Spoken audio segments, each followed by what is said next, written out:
Forward, march. Oh, freedom. Oh, freedom. Oh, freedom over me. We were very generously given 9.5-acre site here at Cameron Art Museum by the Cameron family. Bruce Cameron, our great benefactor, he knew that this was sacred ground. There were the breastworks, the revetments, traversed a 5-mile course through his family's property. He knew it was tied to the American Civil War. And so it was very much thanks to Dr. Chris Fomble. He researched, he knew that that had been thrown up hurriedly by the Confederacy to try to continue to hold Wilmington. And that's all we knew. When we were given the land, we knew we were continuing to be stewards of an art collection, but to be stewards of an historic Civil War site, we were charged with finding out more about that story.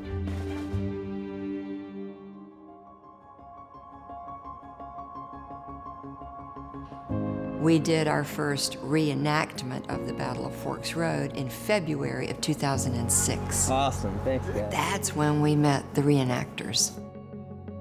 On the reenactment weekends, we do the full, not only just the attire, but also the actions. Fire! Our new living historians have been our teachers. Is that shot out of a cannon? Yes, ma'am. We learned about the Ohio 5th that actually fought here.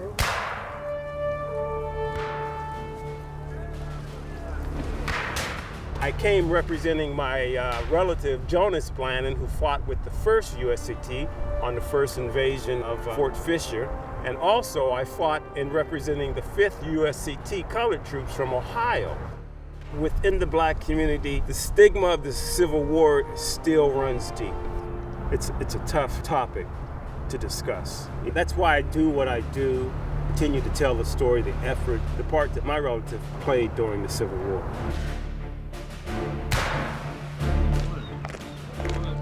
I've spoken to so many people who lived here their entire lives, and no one had ever even heard of the USCT.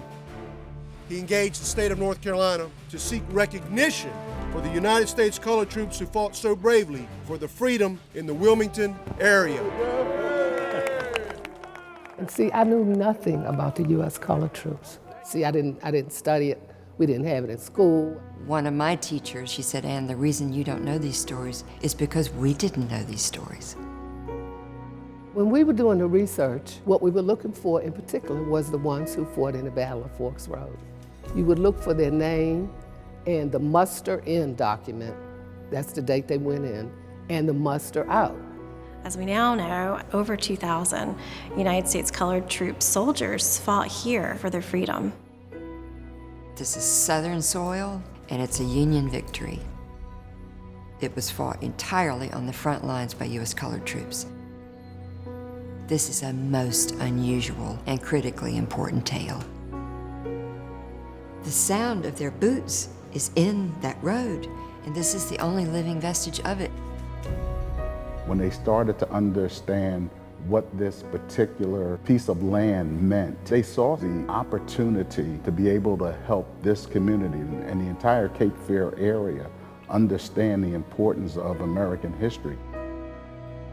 Our deputy director, Heather, has held a dream for 16 years of an actual public artwork on the site and ventured forth with a grant proposal to the mighty Z. Smith Reynolds Foundation. The project captured their imagination, and we were awarded what became the seed money for a much more ambitious project. We knew we wanted to work with a North Carolina artist, and we knew we wanted to work with an African-American sculptor. And Stephen Hayes, his name came up. That is important for a creator. I call myself a creator to continue growing, not be stagnant. I want to show like evolution. I want to show growth in my artwork. When we saw Stephen's thesis work, when he was a student at Savannah College of Art and Design, that's when we knew it would be our honor to work with Stephen Hayes. I did an installation called Cash Crop. It's been out for 10 years now. It's been moving around to different museums and colleges. It's about the transporting of goods from the past and the present. It comes from me not learning much about the transporting of people from one place to another, talking about the transporting people as goods and commodity. So ended up making 15 statues. One represents 1,000,000, and chaining them all to a pallet. The pallet represents today and how we outsource our goods from sweatshops in third world countries. And Stephen is very interested in the way African American bodies are portrayed. That's really important to him in his work, and it really resonated with us. And knowing his method, his mode of production being casting, that brought a possibility. And we had been working with the U.S. colored troops reenactors and learning more about the descendants. All of that set Stephen on fire.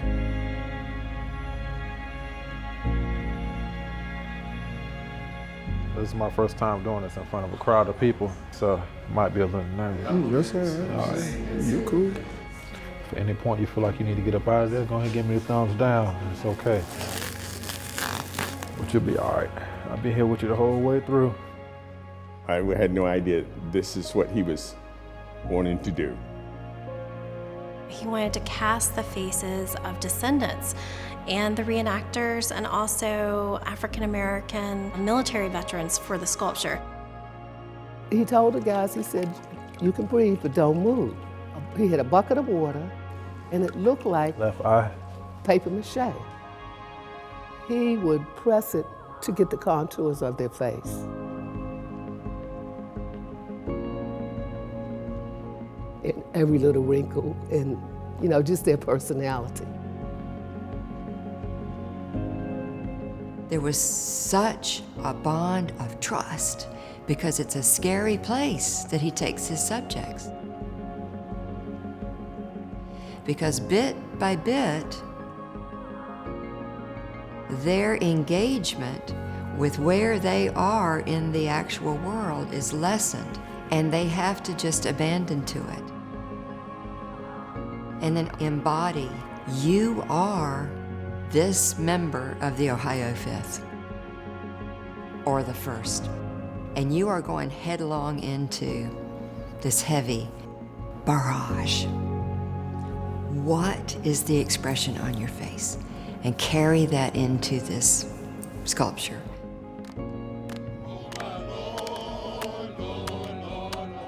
I feel highly honored to be able to personally sit with some of the descendants of these guys who actually marched and fought for, the simple freedom of their bodies, to be equal. Everybody have their own story to tell. They made a soldier. Yes, sir. A soldier from the north. Yes, sir.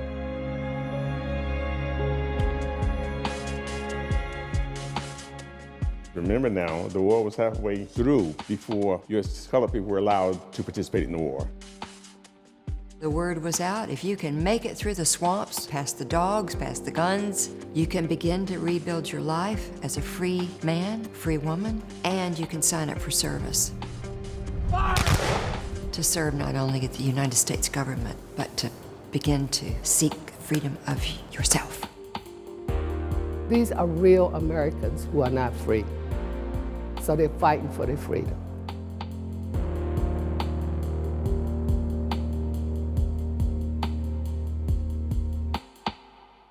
So I casted their faces. Now I am at the point where I'm building the sculptures, building the soldiers, building the bodies, placing the clothes, making the clothes fold in different directions, create a body inside of the clothes.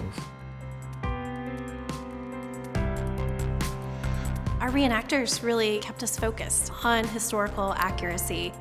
Civil War soldiers were given 2 boots and they were interchangeable. You could wear the same shoe on either foot. And it's the sound of the boots that captivated Stephen Hayes the most. And it's also the boots that led us with Stephen to the homage to the Shaw Memorial. Robert Gould Shaw, astride his horse, with the regiments of the Massachusetts 54th and 55th marching alongside him, which was one of the very first USCT regiments ever. It commemorates the march down Beacon Street, where they boarded transport ships, heading south to Fort Wagner, where 50% of the regiment lost their lives. Our roots in this country are very Eurocentric with our sculptural works, particularly military. It was always the commanding officer, and if possible, astride a horse, and that commemorated a battle. What Stephen decided to do was to take that racial hierarchy out of the picture. So we're focusing on the action and the agency of the United States colored troops. There'll be a total of 11. 9 soldiers together, they'll be in rows of 3. This right here is going to be the flag bearer, the color bearer. And he'll be in the front with the drummer boy marching.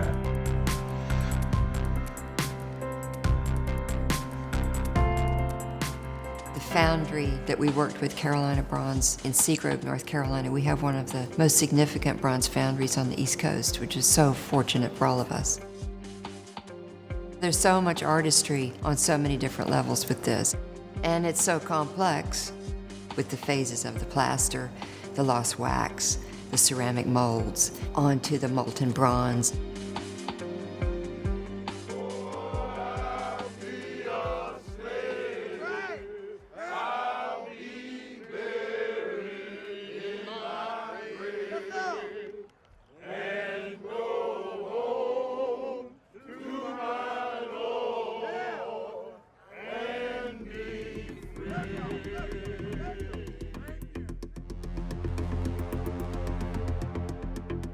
The Battle of Forks Road was a battle that really, you could say, actually ended the war because it broke the supply line.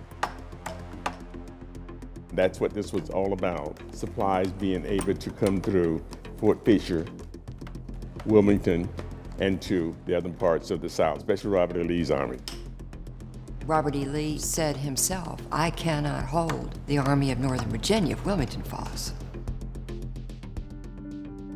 And we know this is the one path that the Confederates knew was the only way the Union troops were going to be able to advance because it was flanked by swamp.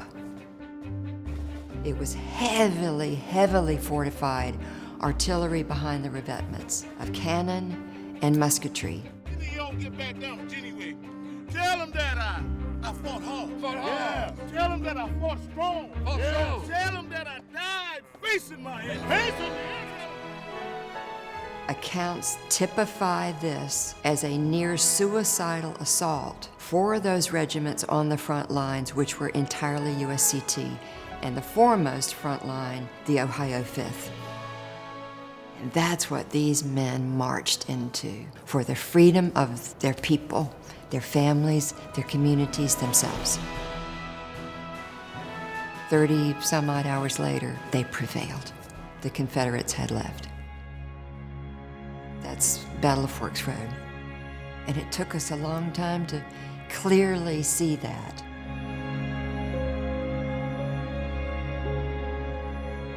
All right, big guy. It's good to see you, man. And it comes very rarely. You get a wow moment for your community. And for me, this is one of those wow moments. To witness what we see here on the grounds today. These men helped to define what it means to be an American. They were part of a generation that told the world what this country was going to stand for.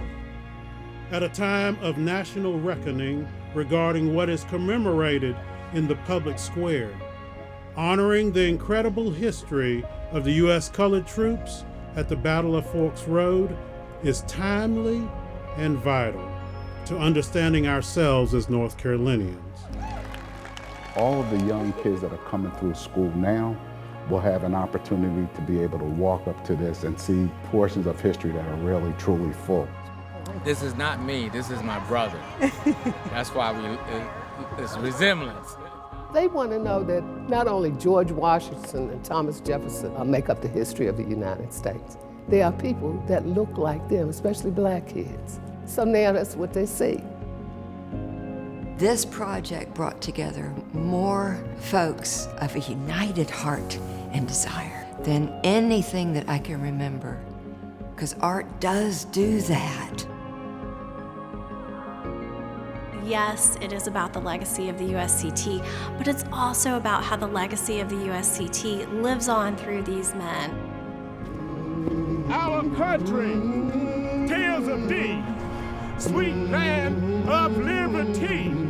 For thee, we all should say, land where our father died, land of the pilgrim pride, and from every mountainside, let freedom ring.